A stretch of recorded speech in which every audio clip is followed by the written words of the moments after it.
and Morgan Robertson's Titan. In 1898, struggling American author Morgan Robertson published a novella called Futility, or The Wreck of the Titan. It told the story of the largest, most luxurious ocean liner ever built, a ship declared unsinkable by its creators. The ship struck an iceberg in the North Atlantic and sank, killing most passengers because there weren't enough lifeboats. 14 years later, on April 15, 1912, the RMS Titanic struck an iceberg in the North Atlantic and sank with the same tragic results. The similarities are staggering. The Titan was 800 feet long. The Titanic was 862 feet. The Titan could hold 3,000 passengers. The Titanic's capacity was 3,000. The Titan had 24 lifeboats. The Titanic had 20. Both ships had 3 propellers and 2 masts. Both were deemed unsinkable. Both sank in April in the North Atlantic after striking an iceberg on the starboard side at nearly identical speeds, around 25 knots. Robertson described the Titan's passengers as wealthy elites making the voyage as a statement of prestige, exactly mirroring the Titanic's maiden voyage. He wrote about inadequate lifeboats and how regulations hadn't kept pace with ship size, the exact regulatory failure that made the Titanic disaster so deadly. When the Titanic sank, journalists immediately noticed the similarities and tracked down Robertson. His response was disturbing. He claimed he didn't consciously create the story. He described entering trance-like states where the narrative came to him fully formed. He would write for hours with no memory of what he'd written. Robertson insisted he had no special knowledge of shipbuilding or maritime regulations. Yet naval architects who analyzed his book confirmed that his descriptions of how the ship would break apart and sink matched reality with precision an amateur writer shouldn't possess. Most troubling is what Robertson wrote after the disaster. In private letters, he expressed genuine confusion about his accuracy, writing, "I have no explanation. The details came from somewhere beyond my conscious knowledge, and I fear there are other things I've written that have yet to come true." Morgan Robertson died in 1915 at age 53, found dead in a hotel room. Friends noted he had become increasingly disturbed by his apparent ability to predict disasters. In his final months, he reportedly destroyed several unpublished manuscripts, telling associates they contained things people shouldn't know yet. How did Morgan Robertson describe the Titanic disaster in such detail 14 years before it happened? The sheer number of matching details pushes far beyond what probability can explain. Jonathan Swift's Martian Moons. In 1726, Jonathan Swift published Gulliver's Travels. In the book's third voyage, Gulliver visits astronomers who had discovered that Mars has 2 moons. Swift provided specific details. The inner moon orbits Mars every 10 hours, and the outer moon every 21.5 hours. The inner moon, he noted, orbits faster than Mars rotates. This was pure fiction. In 1726, no one had reason to believe Mars had moons. Telescopes couldn't detect them, and astronomical theory didn't predict them. Except 151 years later, in 1877, astronomer Asaph Hall discovered that Mars does indeed have 2 moons, Phobos and Deimos. The inner moon, Phobos, orbits every 7 hours and 39 minutes, remarkably close to Swift's 10 hours. Deimos orbits every 30 hours, near Swift's 21.5 hours. Most striking, Phobos does orbit faster than Mars rotates, exactly as Swift described, a highly unusual astronomical phenomenon. Why would Swift choose 2 moons instead of 1, 3, or any other number? Why provide orbital periods? And how did he know about Phobos's unusual rapid orbit? Researchers found no evidence he had access to any astronomical knowledge suggesting Mars had moons. The prevailing theory of his time predicted that if Mars had moons, they would be in slower, more distant orbits. The mystery deepened when scholars discovered Swift's private notes. He wrote about dreams of traveling among the celestial spheres and claimed to have seen things beyond the reach of our instruments. Friends noted he would make oddly specific statements about astronomical matters, claiming they came from visions rather than study. Carl Sagan later called it one of the most remarkable coincidences in the history of science, while acknowledging that the level of accuracy suggested something beyond mere luck. Jonathan Swift died in 1745, never knowing his fictional astronomical details would prove accurate 132 years later. Jules Verne's impossible accuracy. Jules Verne published From the Earth to the Moon in 1865, over a century before humanity achieved spaceflight. But Verne's description wasn't fantasy. It was a detailed technical proposal that predicted the actual Apollo missions with unsettling precision. Verne's fictional spacecraft launched from Florida. Apollo launched from Cape Canaveral, Florida. Verne's ship was 12 feet high with a 3-man crew.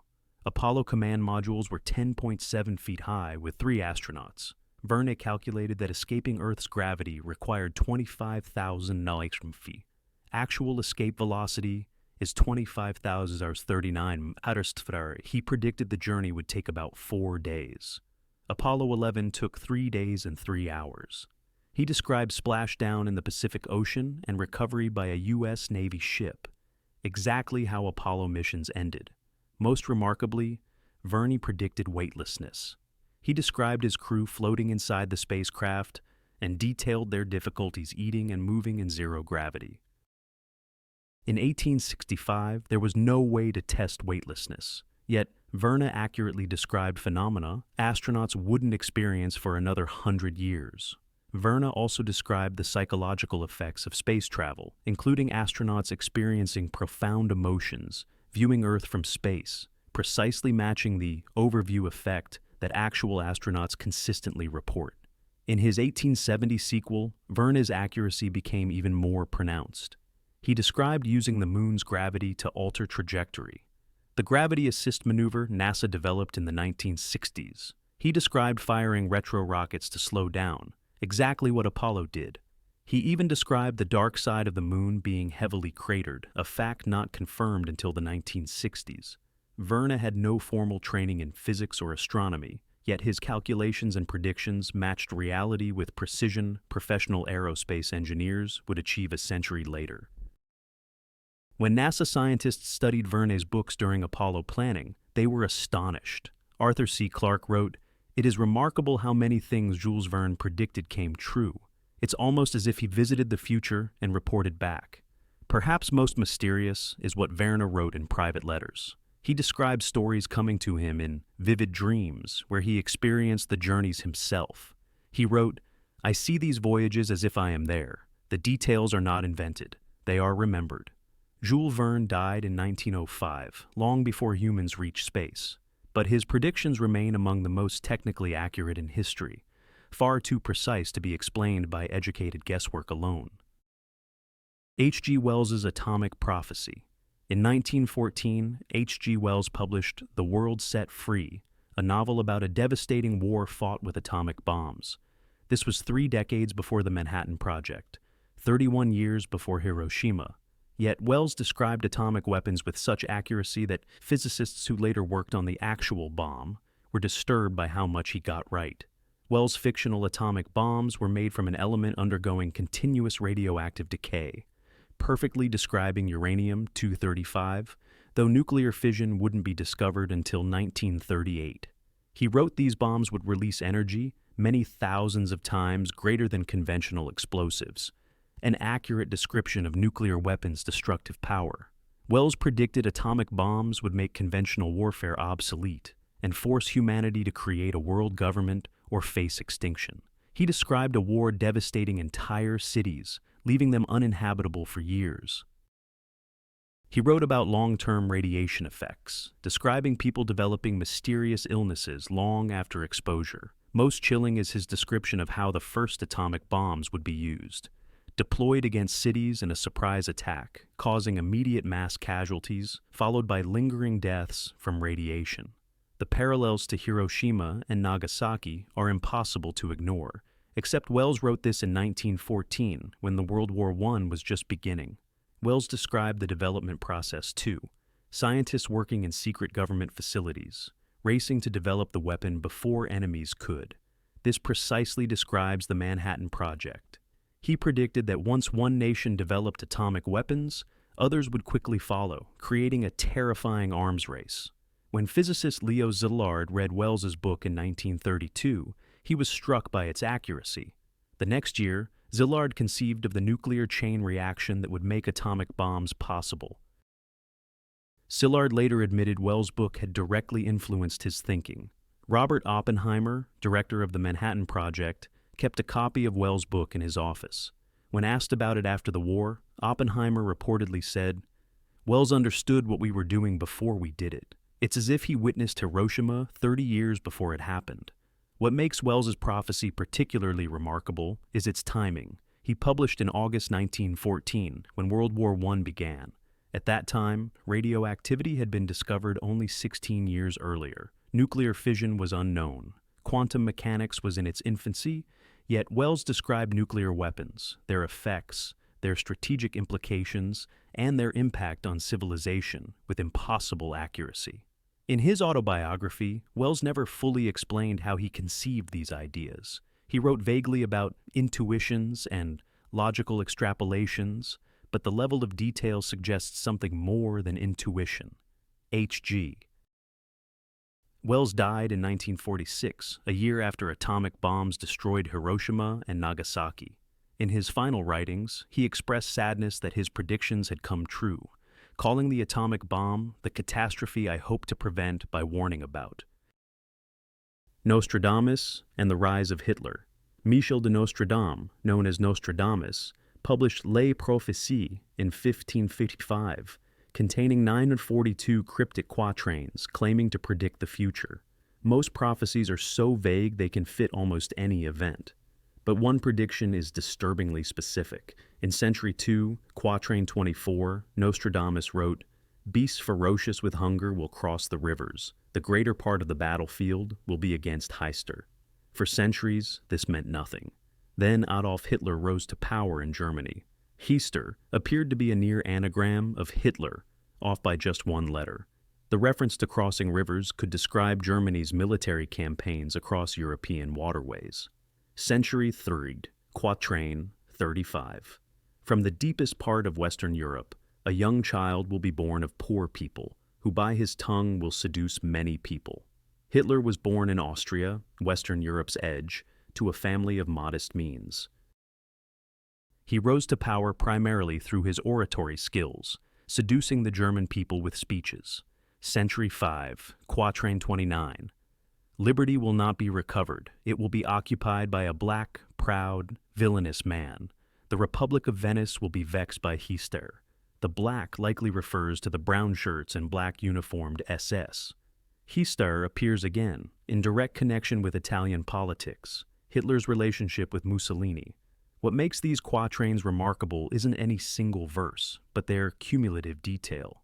Writing in 1555, Nostradamus described a European dictator with a name phonetically similar to Hitler who would come from the German-speaking world, rise from poverty through powerful speeches, wage campaigns across rivers, be associated with darkness, and impact Italy. The probability of these details aligning by chance is extremely low. Nostradamus couldn't have known that 4 centuries later, a man named Hitler would emerge from that region and wage the specific type of warfare described. During World War II, both Nazi propaganda minister Joseph Goebbels and the Allies used Nostradamus prophecies in psychological warfare. Both sides recognized that people believed Nostradamus had predicted Hitler. Nostradamus claimed his visions came during sessions where he would stare into a bowl of water until entering a trance state. He described seeing future events as if present, and struggled to find words to describe technologies and situations that didn't exist in the 16th century. The Book of Revelation's nuclear warfare. The Book of Revelation, written around 95 AD on the Greek island of Patmos, describes apocalyptic visions that seemed purely symbolic for nearly 2 millennia. But in the atomic age, several passages have taken on a disturbing literal meaning that ancient readers couldn't have understood. Revelation 8:7 describes, "The first angel sounded his trumpet, and there came hail and fire mixed with blood, and it was hurled down on the earth. A third of the earth was burned up, a third of the trees were burned up, and all the green grass was burned up." For centuries, this was interpreted as symbolic or supernatural. But after Hiroshima, physicists noted this precisely describes the effects of a nuclear airburst. The initial flash, fire from the sky, the thermal radiation that ignites vegetation, and the black rain that falls afterward, contaminated with radioactive particles that make it appear dark or mixed with blood. Revelation 9:15-18 describes the four angels who had been kept ready for this very hour and day and month and year were released to kill a third of mankind.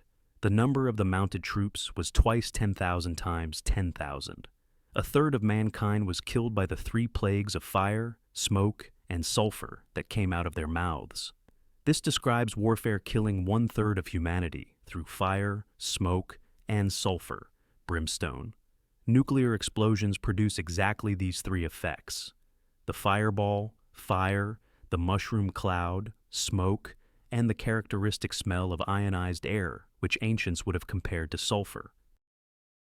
The scale, one-third of mankind, matches projections for casualties in a full-scale nuclear war.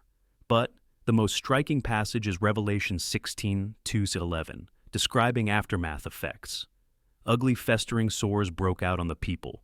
The sea turned into blood like that of a dead person, and every living thing in the sea died. The sun was allowed to scorch people with fire. People gnawed their tongues in agony. This reads like a description of radiation poisoning. The skin lesions, the dying marine life from radioactive contamination, the increased solar radiation from a damaged atmosphere, and the extreme suffering of victims. No natural disaster produces this specific combination of effects, but nuclear warfare does. Revelation 8:10-11 states, "A great star, blazing like a torch, fell from the sky on a third of the rivers and on the springs of water. The name of the star is Wormwood. A third of the waters turned bitter, and many people died from the waters that had become bitter." In April 1986, Reactor 4 at the Chernobyl nuclear power plant exploded. Chernobyl is the Ukrainian word for wormwood, the same word used in Revelation. The disaster contaminated water supplies across a vast region, making them dangerous to drink.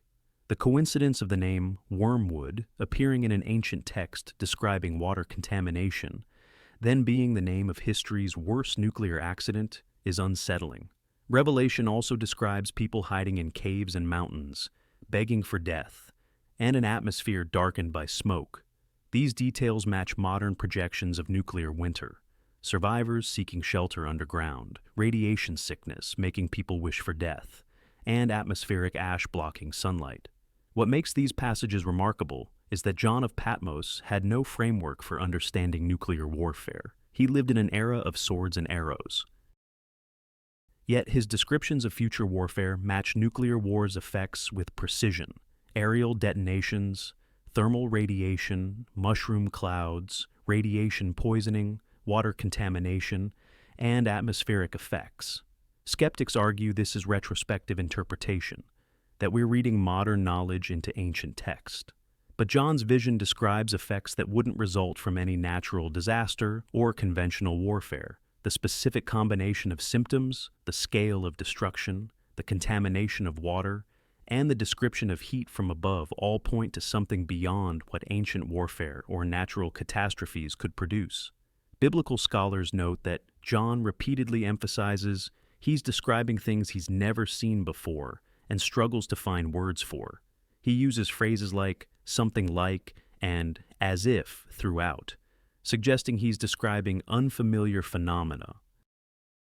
His vision might have shown him actual nuclear warfare, forcing him to describe nuclear explosions, radiation, and atmospheric effects using the only language available to a first-century writer. Whether the Book of Revelation truly predicted nuclear warfare, or we're imposing modern interpretations on ancient symbolism, remains debated. But the accuracy of the descriptions, written 1,800 years before nuclear weapons existed, continues to disturb readers who recognize that John's apocalyptic visions match the reality of atomic age warfare with uncomfortable precision. Leonardo da Vinci's helicopter. In 1485, Leonardo da Vinci filled a page in his notebook with a curious design, a screw-shaped aerial device that he believed could ascend through the air. He called it the aerial screw and drew it with remarkable detail. A helical structure made of linen stretched over a wooden frame, designed to compress air and generate lift through rapid rotation.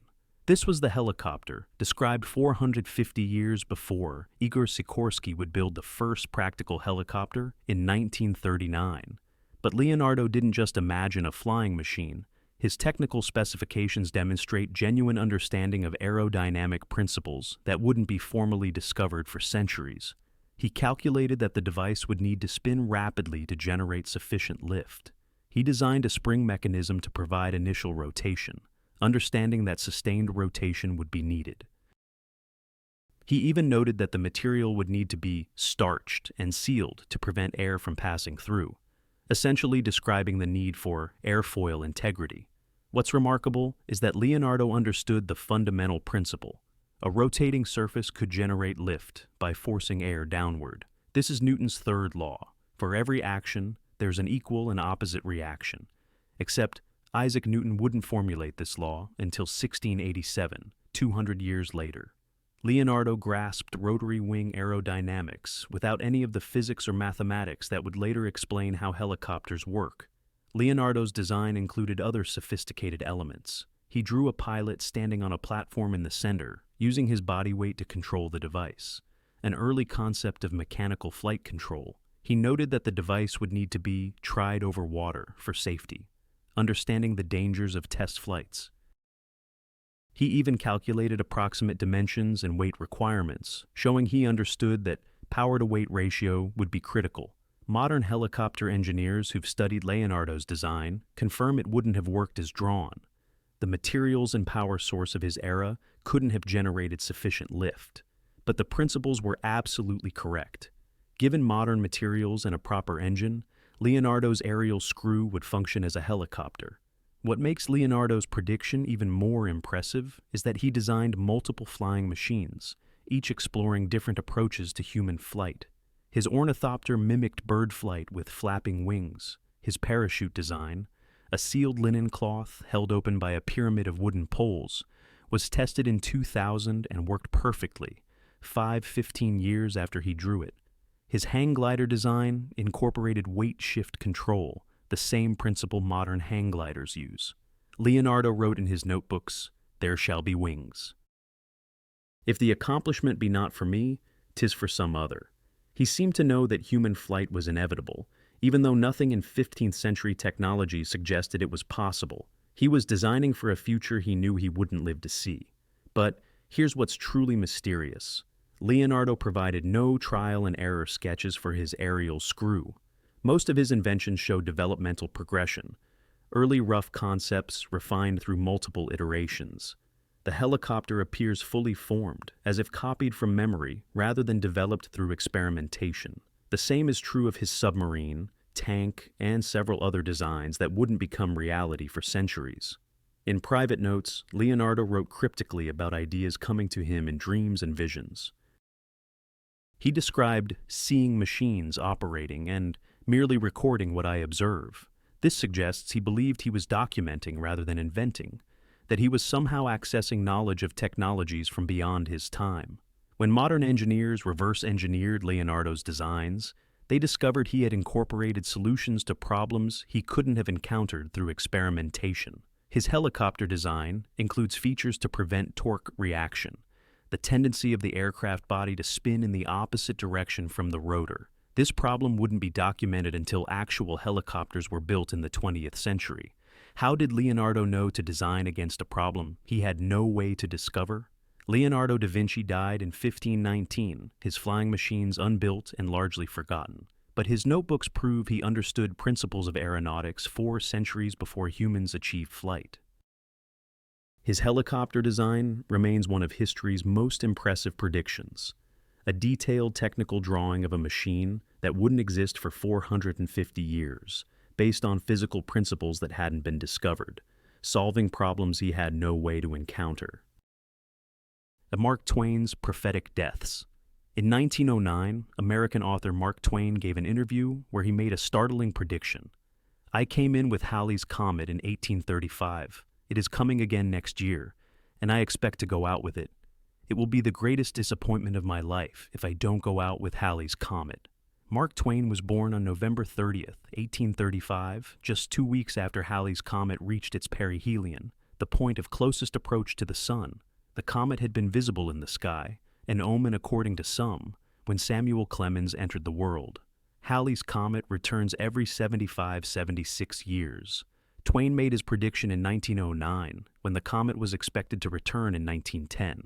He was 74 years old and in declining health, so predicting his death within a year wasn't unreasonable. But Twain didn't predict he would die in 1910. He predicted he would die when Halley's Comet returned, as if the two events were cosmically linked. On April 20th, 1910, Halley's Comet reached its perihelion, appearing brightest in Earth's sky. The next day, April 21st, 1910, Mark Twain died of a heart attack.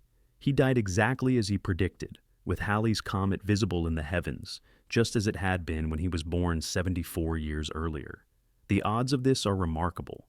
Twain had to predict, a year in advance, that he would die during the specific weeks when Halley's Comet was visible. He could have died months before the comet arrived, or months after it passed. Instead, he died within 1 day of the comet's closest approach to Earth, the exact moment of maximum visibility. But Mark Twain's prophetic abilities extended beyond his own death. In his 1896 novel, Personal Recollections of Joan of Arc, he predicted the exact date France would be invaded by Germany. In many countries, notably France, the people will by and by be driven to revolution against long-entrenched privilege and misrule, and the date I assign to this is May 10th, 1940. On May 10th, 1940, Nazi Germany invaded France, launching the Western Front of World War II. Twain had predicted the exact date, 44 years in advance. Twain also predicted his brother Henry's death in disturbing detail. In 1858, Mark Twain had a vivid dream where he saw his brother Henry lying in a metal coffin, resting on 2 chairs. On Henry's chest was a bouquet of white flowers with a single red flower in the center. The dream was so vivid that Twain woke up convinced it was real and had to confirm his brother was still alive. 3 weeks later, Henry died in a steamboat explosion on the Mississippi River. When Twain arrived to view the body, he found Henry in a metal coffin, unusual for the time when wooden coffins were standard, resting on 2 chairs in exactly the arrangement from his dream. As Twain stood there in shock, an elderly woman approached with a bouquet of white flowers with a single red rose in the center and placed it on Henry's chest. Twain was deeply disturbed by his prophetic dream. He later wrote, "I have never been able to explain this dream, and I have given up trying. I dreamed it 3 weeks before Henry's death, in exact detail, down to the arrangement of the coffin and the flowers. Some things simply cannot be explained by rational means." Friends noted that Twain would occasionally make offhand predictions that came true. He predicted the deaths of several acquaintances, the outcomes of political elections, and even changes in literary fashion. He seemed aware of his ability, but uncomfortable with it, rarely discussing it publicly except for his prediction about Halley's Comet. In his autobiography, Twain wrote, "The premonition or prophecy or whatever one may call it is but poorly named. It is not a warning of something to come. It is a memory of something that has already happened, viewed from a different point in time." This suggests Twain believed he was somehow accessing information from the future, remembering events before they occurred. Mark Twain's prediction of his own death, accurate to within a day, remains one of the most documented and verified predictions in history. He publicly stated when he would die, and died exactly when he said he would, linked to a celestial event that occurs once every 76 years. Whether this was remarkable intuition, cosmic coincidence, or genuine precognition, Twain himself seemed to believe he was connected to Halley's Comet in a way that transcended normal causality. The wreck of the SS Valencia prediction. In 1906, a ship named the SS Valencia struck rocks off the coast of Vancouver Island and sank, killing 136 people in one of the Pacific Northwest's worst maritime disasters. The tragedy would have been just another shipwreck in an era of frequent maritime accidents, except that the entire disaster had been predicted in precise detail 36 years earlier by an author who couldn't have known what would happen. In 1870, an obscure American writer named William Clark Russell published a novel called The Wreck of the Grosvenor. In the book, a passenger ship called the Grosvenor sails from San Francisco bound for South America. The ship encounters a violent storm off the coast of Vancouver Island. The captain, incompetent and drunk, ignores warnings and drives the ship onto rocks. The vessel breaks apart in heavy seas. Lifeboats prove useless in the rough conditions. Passengers and crew cling to the wreck through the night. By morning, most are dead from exposure and drowning. The few survivors are rescued by a passing vessel. 36 years later, the SS Valencia departed San Francisco bound for Seattle and Victoria. On January 22, 1906, in thick fog, the ship struck rocks off Vancouver Island, exactly the location Russell had written about. The captain, who had been drinking, had navigated poorly and ignored the warnings of his officers. The ship broke apart in heavy seas. 6 lifeboats were launched, but all capsized in the rough water or were dashed against the rocks. Passengers and crew clung to the wreck through the night. By morning, most were dead from exposure and drowning. Only 37 of 173 people survived. The parallels between Russell's fiction and the Valencia disaster are so precise that investigators who studied the wreck in 1906 discovered a copy of The Wreck of the Grosvenor in the Valencia's library. Several passengers had been reading it during the voyage. Some may have literally been reading about their own deaths as the events unfolded. But the accuracy goes beyond the basic scenario. Russell describes specific details that match the Valencia disaster: the time of year, winter, the weather conditions, fog and heavy seas, the location, rocky coastline of Vancouver Island, the ship breaking apart on the rocks rather than sinking immediately, the uselessness of lifeboats and the conditions, passengers trapped on the wreck watching rescuers on shore who couldn't reach them, and the particular horror of surviving through the night only to die at dawn. Most disturbing is one specific detail. In Russell's novel, a woman passenger becomes trapped in the ship's rigging as the vessel breaks apart. She survives the night, calling out to rescuers on shore who can see her but cannot reach her through the heavy surf. At dawn, she loses her grip and falls into the sea, drowning within sight of would-be rescuers. During the Valencia disaster, a woman passenger became trapped in the rigging. She survived through the night, calling out to rescuers on shore who could see her but couldn't launch boats in the heavy surf. At dawn, she lost her grip and fell into the sea, drowning as rescuers watched helplessly from the beach.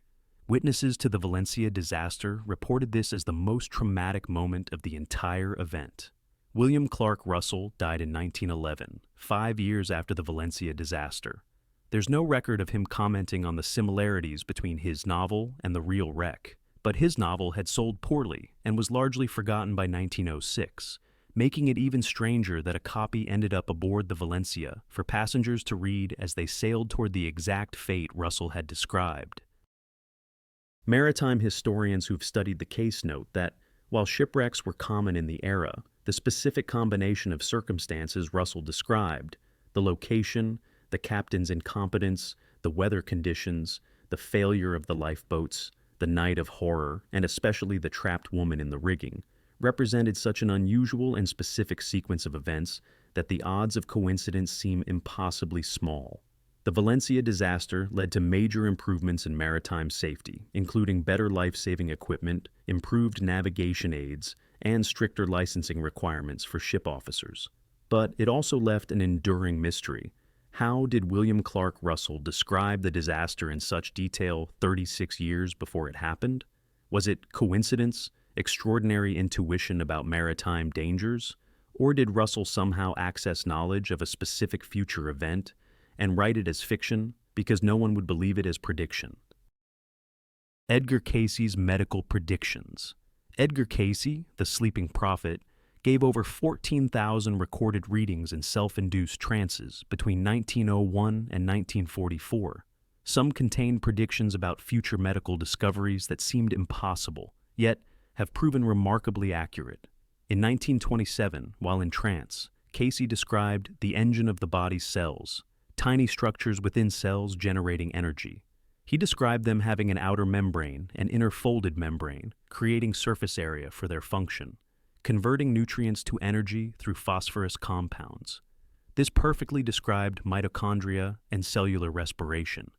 except mitochondria's structure and function wouldn't be understood until the 1950s.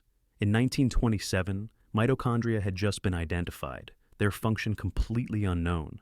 Casey, with an 8th grade education, described their structure and function with accuracy not scientifically confirmed for 3 decades. In 1934, Casey predicted science would discover DNA carried hereditary information and could be manipulated to treat disease.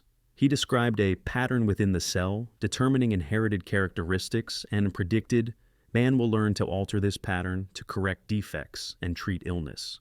This describes genetic therapy. DNA structure wouldn't be discovered until 1953. Genetic manipulation not possible until the 1970s. Casey predicted stem cell therapy with disturbing specificity. In readings from the 1930s, 1940s, he described how primitive cells in bone marrow and blood could be harvested to repair damaged organs and regenerate tissues. Stem cells wouldn't be discovered until the 1960s, their therapeutic potential not recognized until the 1990s. In multiple readings, Casey warned people taking medication for depression should avoid certain aged cheeses and fermented products. This advice seemed bizarre in the 1930s, 1940s. But in the 1950s, when MAO inhibitor antidepressants were introduced, doctors discovered combining them with tyramine-rich foods caused dangerous blood pressure spikes. Casey warned about this decades before the drugs existed. Casey predicted lasers would revolutionize surgery. In 1930s readings, he described using focused light rays to perform surgical procedures with impossible precision, tuned to specific frequencies to cut tissue, seal vessels, or destroy tumors without damaging surrounding areas. The laser wasn't invented until 1960, laser surgery not common until the 1980s. Casey predicted ulcers were caused by bacteria, not stress. Absurd until 1982, when Barry Marshall discovered Helicobacter pylori bacteria cause most ulcers. Casey stated this in the 1930s, 50 years earlier. Medical researchers studying Casey's readings note that, while he sometimes made errors, his hit rate on future discoveries is far higher than chance would predict. Dr. Harold Riley, who worked with Casey for decades, stated, Casey would describe medical concepts and treatments that didn't exist yet. He used terminology that hadn't been coined and described processes that hadn't been discovered.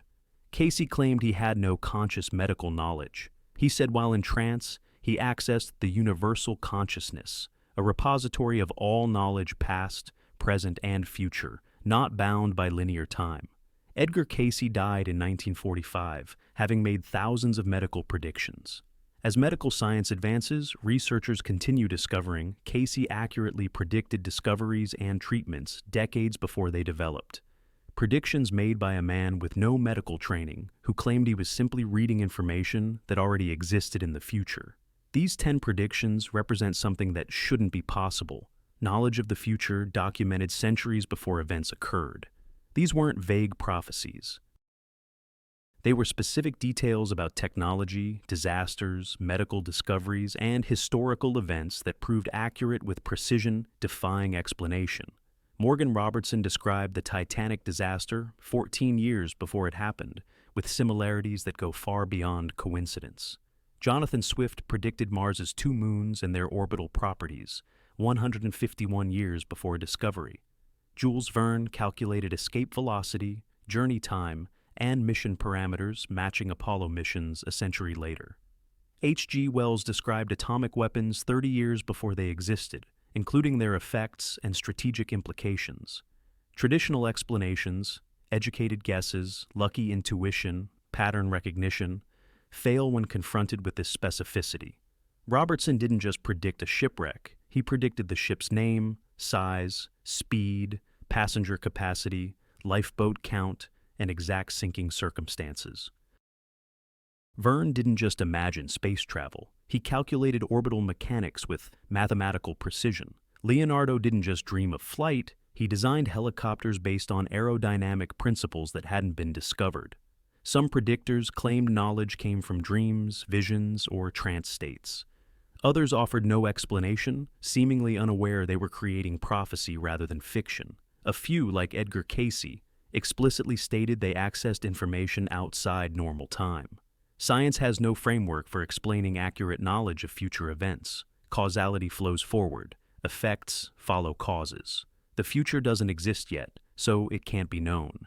Yet these predictions demonstrate detailed, specific knowledge of technologies, events, and discoveries occurring decades or centuries later. Perhaps these individuals possessed extraordinary intuition, allowing them to extrapolate far beyond contemporary knowledge. Perhaps some unexplained phenomenon occasionally allows information to flow backward in time. Or perhaps linear time itself is an illusion, and these predictors somehow accessed a realm where past, present, and future exist simultaneously. What's certain is that throughout history, a small number of people have written predictions with accuracy that shouldn't be possible. They described our present in their past with precision, forcing us to question everything we understand about time, causality, and the nature of knowledge itself. The predictions stand as proof, documented, dated, and verified. The question isn't whether these predictions were accurate, the question is how they were possible at all.